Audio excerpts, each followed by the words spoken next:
Christopher Zimmerman. I'm a member of the Arlington County Board in Arlington, Virginia.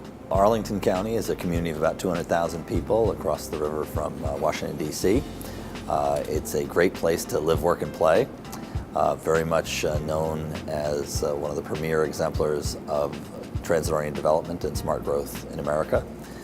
Something that has given us a very high quality of life, a very strong economy, and created a lot of pride in our community. Arlington's long been known as a community of neighborhoods. It's one of the things that for many, many decades has been what is most appealing to people about Arlington. People like living in a place where they know their neighbors. They like living in a place where they can walk to things nearby so that their kids' schools are close, and many of our kids don't have to be driven or take a bus but can walk to school, where parks are nearby. Really what it's all about is creating community, relationships among people that make a place special, that give people ties, that make them want to stay there a long time, raise their children there, come back there when they come back from school. And in many ways that comes back to the concept of neighborhood. But we've been very successful in the last decade and a half in building on what is really for us a legacy given to us by the generations that preceded us in investing in the Metro rail system and investing in Arlington in a way that meant we had underground stations and the potential for dense development around those stations, and what is now called smart growth. And that really was a great gift that we got to inherit. But we had to build it out, and we had to find ways to use it effectively, both to build our tax base, our local economy, to provide amenities and services that people want to have near where they live, but also to make it function effectively.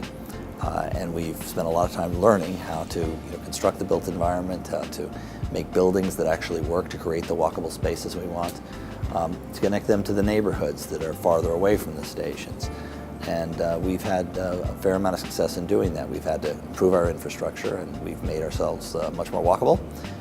Bicycles were not that big a part of our lives a few decades ago, but now we're a silver level League of American Bicyclists rated community because we have things like on-street bike lanes, and we have a very successful bike sharing program that we pioneered with the District of Columbia.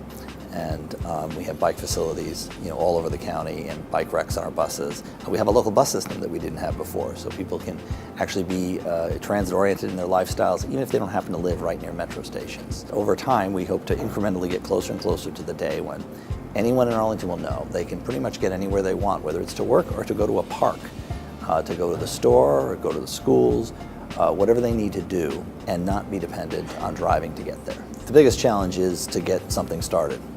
And then ultimately to change the mentality of everyone in your community. That's perhaps our greatest achievement over the last couple of decades, in that the community has become self-consciously oriented toward this kind of development and this kind of living. You need to create a success somewhere. People need to see something that they can say, oh, that I like, I want one of those in my community. And then you need to have planning that involves the community directly, that creates the potential to incrementally grow out from your success and to connect places in your community that have the kind of qualities you like. But if you bring the community in a way that makes it clear you're trying to figure out together what the path is to success, then in the end you'll have a plan that probably will work better and will be more sustainable in political terms, because the community will own it and they will defend it even when you're no longer in office.